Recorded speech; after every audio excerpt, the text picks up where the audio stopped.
to kan ikke nøjes med. De kan ikke klemme eller tøjle det. Jeg ser dem rulle med øjnene, men jeg er så fucking fløjtende.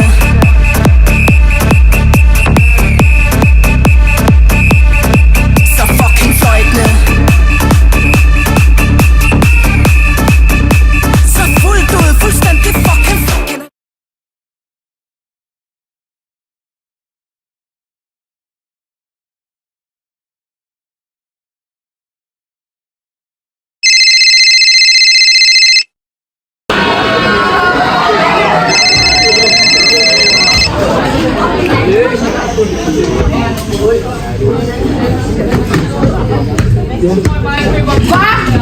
Hvad snakker du om?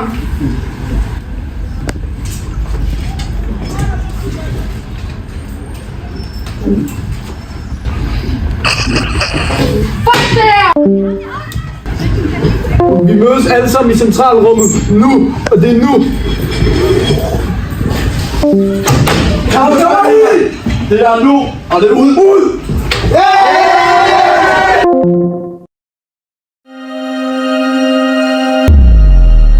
Fredag formiddag sprang virkelig ud i det blå. Det endte som en katastrofe. Flere skoler på Sjælland er bekymret for 9. årgang på Kokkedal skole. Vi ved ikke, hvad vi skal gøre.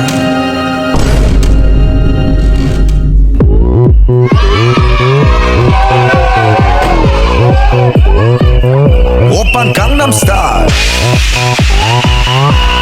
Gangnam Style. 나는 선어해. 낮에는 너만큼 따사로운 그런 선어해. 커피 식기도 전에 원샷 때리는 선어해. 밤이 오면 심장이 터져버리는 선어해.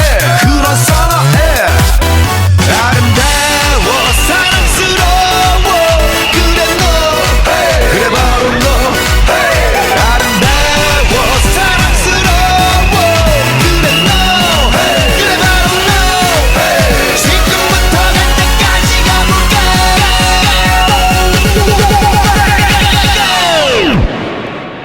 오빤 강남스타일 강남스타일 오빤 강남스타일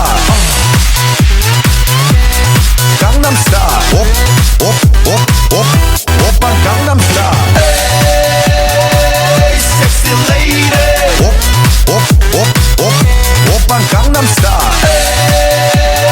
Hey sexy lady 성숙해 보이지만 놀 땐 노는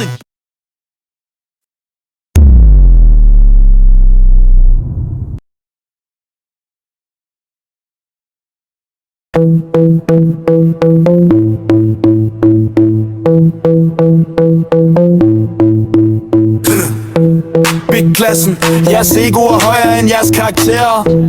Hører I hvad vi siger? Så fald ned i gear. Niklas, vi snød dig med videoer, nomineringer. Ja, vi måtte ikke give nogen. De spørger hvem er de bedste, vi svarer A-klasser. Niklas, den der skjorte er den nogensinde til vask. Job, du tror vi tager snus, men du har selv brug for det der sus. Bare vent, vi kommer og banker på de hus. Og den der cap, man skulle tro du havde lus. Musik om morgenen gør os bare mere doven. Jesper bruger mindre tid på skolen end i skoven. Og I ved det er A-klassen som aldrig følger loven. Og I kender ikke gutterne fra gården. I hater på os fordi vi får hårde. Det er bare jer der fælder nemme tårer. For 9A vi er bare hardcore. Det er klassen, som I skal være. Er I med på en der? Slik vores tæer. Ali, er du en eller flere? Vi hører så meget, ja, vi kan snart ikke mere. Fjern jer nu fra vores fucking kvarter. Men Jesper, du slipper ikke så nemt. Du snakker så meget, du skal ikke tro, du bliver glemt. Og fra en af det gør, hvad vi bruger chat. Men tror heller ikke, I vil høre vores pjek. Bare vent, skat, det er ofte siger du at timerne var så kedelige, nu er vi blevet helt tæt. Så igen, pas på jer selv, vi ses ude på banen. Hey, vi er nøj. Hey, vi er nøj. Hey, vi er nøj. Hey, vi ses ude på banen. Hey, vi er nøj. Hey, vi er nøj.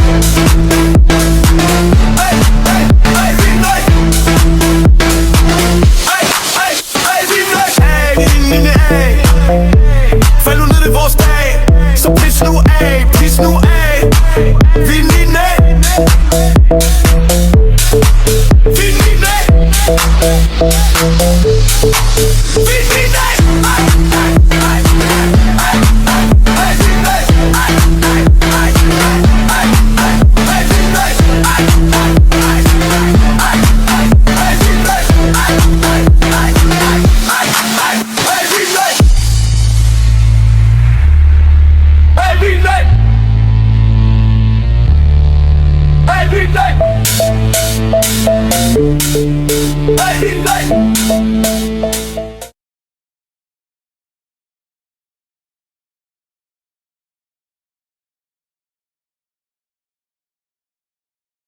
skal vide, at jeg aldrig nogensinde vil gå for dig.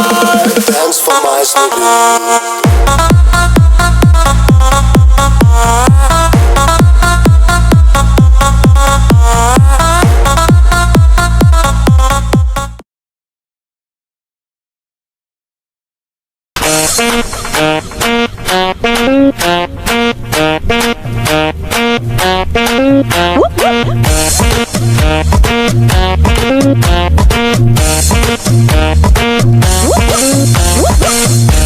When you run, come around, I know you're the talk of the town, yeah.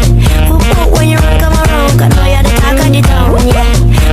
When you run, come around, I know you're the talk of the town, yeah. When you run, come around, I know you're the talk of the town, yeah. They say no need to.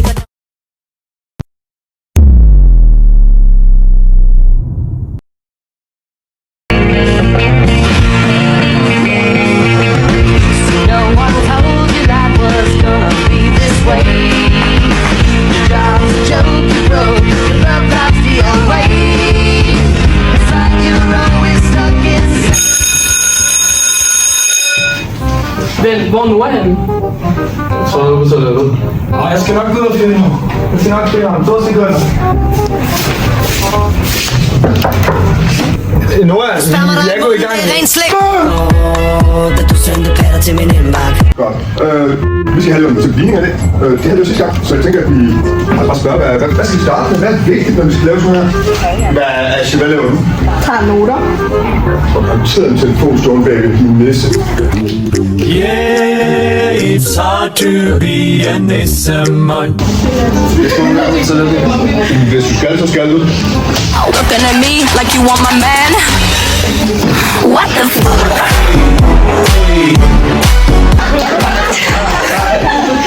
Hvorfor er Jakob på jorden?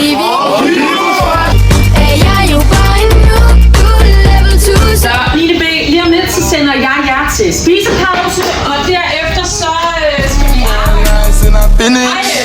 I said, better late than never, better late than never. Nå jo, så mange kan så lige overføre de der 20 kroner. Du gør det til skole. Kan jeg måske ikke tage Sorte penge, fuck SU. Gjort det længe, det glem nu. Fuck industrien og vær kendt nu. Gør det til gaden og gæt. Er det vel det? Men Lille, havde du ikke noget med men var det du var sammen med sidste? Men var det ikke ham, som skulle tage for? This is how to be a heartbreaker. Boys, they like a little dick. Skal vi spille råbe? Hvor er der en hund?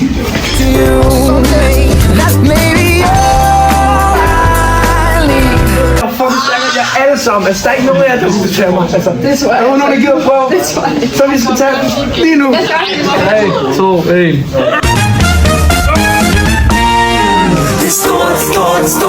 Stort og være lille. Det er også fucking sygt. Der er ingen grund til, at du vinder. Du er fake night. Du er fucking weak. Der er også mindre, altså. Jeg er så rig og arrogant. På alt det, som de siger. Prøv at åbne dig. Jeg vandt over Arthur, nu ligger han og græder. For helvede, Arthur. Arthur, det er ikke så dybt. Du skal bare smile, altså. Så kan du altid være glad. Kom så. Giv mig et smil, når du møder mig på din vej. Så man laver ikke noget.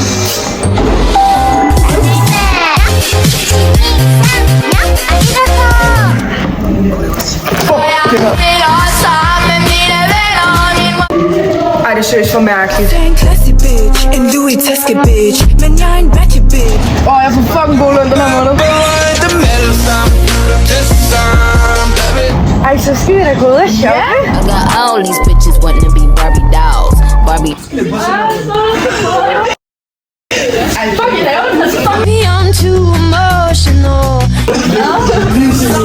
Clap along if you feel. Jonna, træk dine fucking bukser op. Nej. Oh my gosh. Look at her butt. Fordi jeg skal gå ned til Ulrike og idræt nu. Ja, jeg kommer om 2 sekunder. Den er virkelig sjov. Er du sikker på, at den er helt rigtig?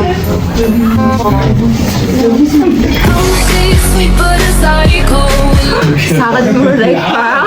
Hvad er det, du laver?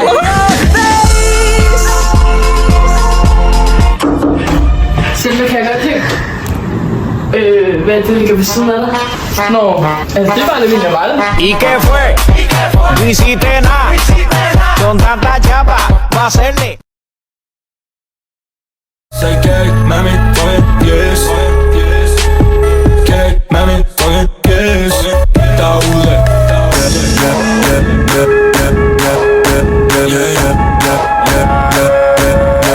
Siger de hjælper med chopper, køberne kommer, men med blå blink i bagen, de chance for adrenaliner. Tuber kabiner, de laver slattet halvliner, vi råber fri nu og kolder, og lod alle brødre bag tammer.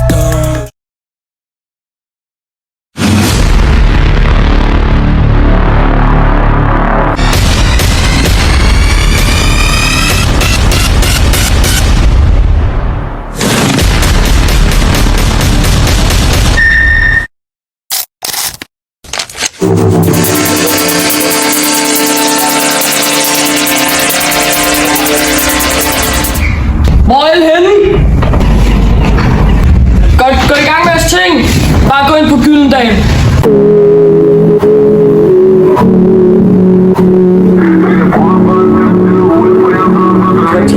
Hours in London.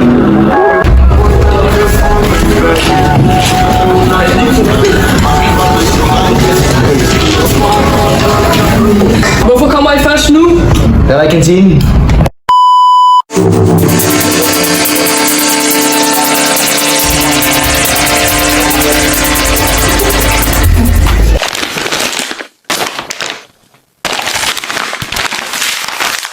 Hvad fik du? Ej, jeg fik kun 10,67. Fik de? 12. Hun kan alle tallene i pi. Abo, må vi høre? Oh yes. 3,1515296734523.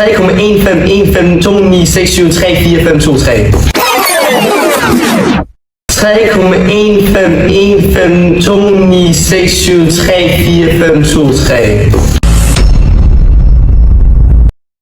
Værsgo, så i pause.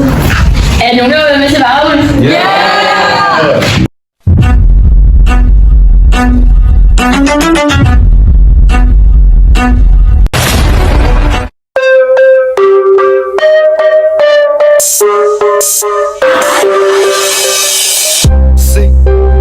Velkommen til de farlige zoner, hvor der er lidt at være på hver gadehjørne.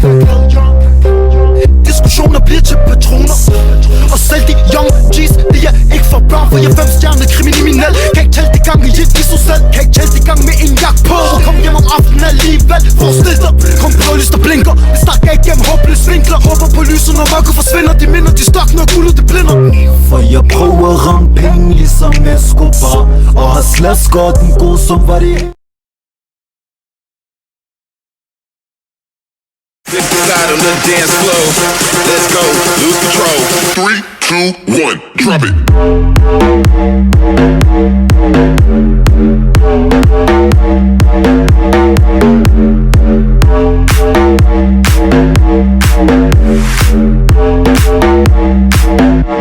Are you ready for this?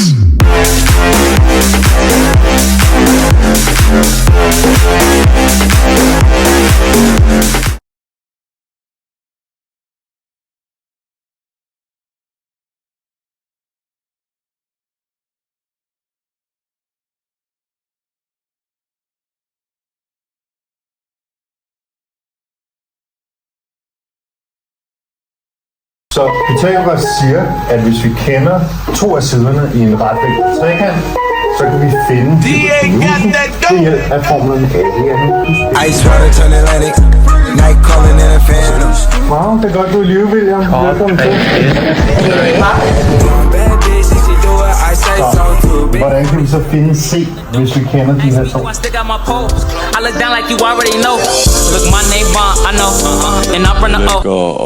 prøve at age en bjørn i naturen. Hvad med dig, Asger? Tung, så hiv. Asger. Just waking up in the morning, gotta thank God. Jeg tror bare, jeg sender opgaven til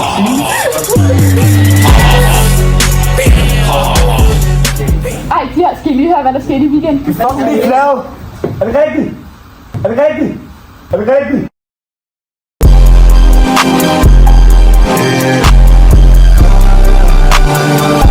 Hvis de gør det sommerfugle, smør med fødderne.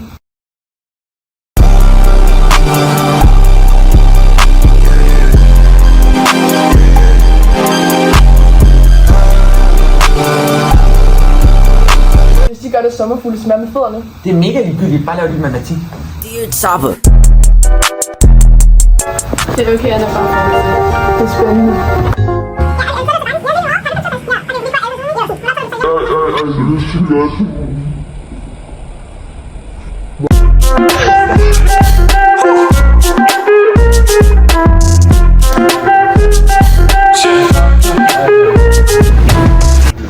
Så hvor langt ned er du så? Jeg er ret langt. Hvad med dig? Ikke så langt. Det går ikke så godt. Nej, det skal nok gå godt til Jeg skal nok nå det. Ja. Alligevel til det kunne. Ja. Ej, hvor er det pænt ud.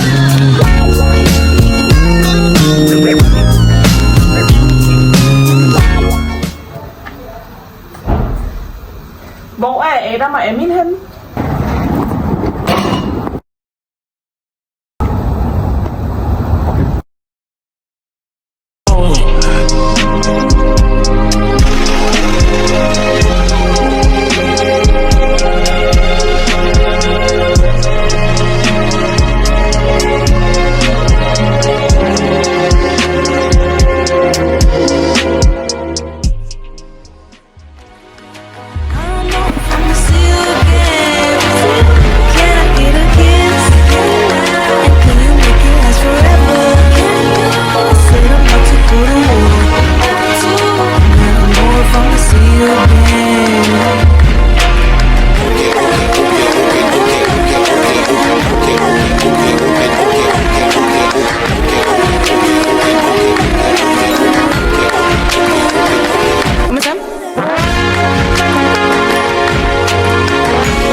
Push my button, push to start up.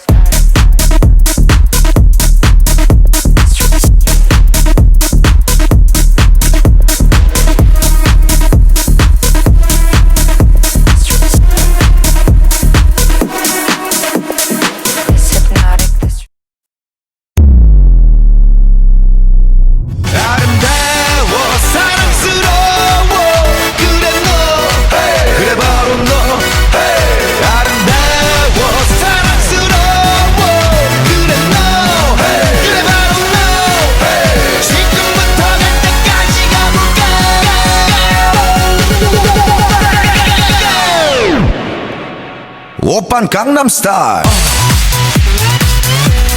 강남스타일 오빤 강남스타일 강남스타일 오빤 강남스타일 에이 섹시 레이디 오빤 강남스타일 에이 섹시 레이디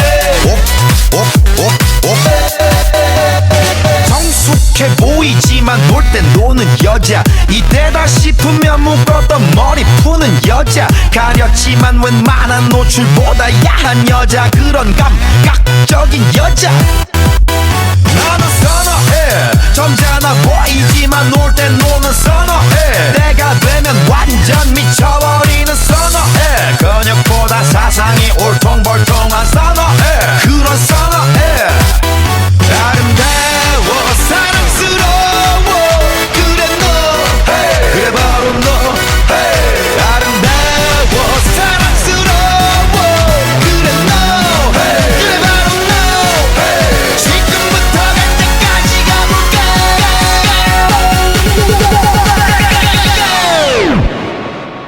오빤 강남스타일 강남스타일 오빤 강남스타일 강남스타일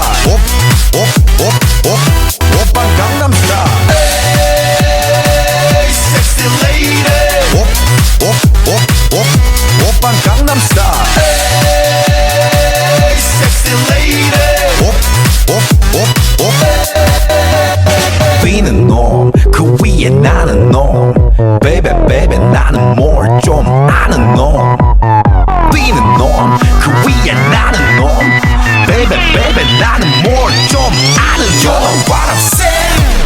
오빤 강남스타일 Sexy lady 오빤 강남스타일 Sexy lady 오빤 강남스타일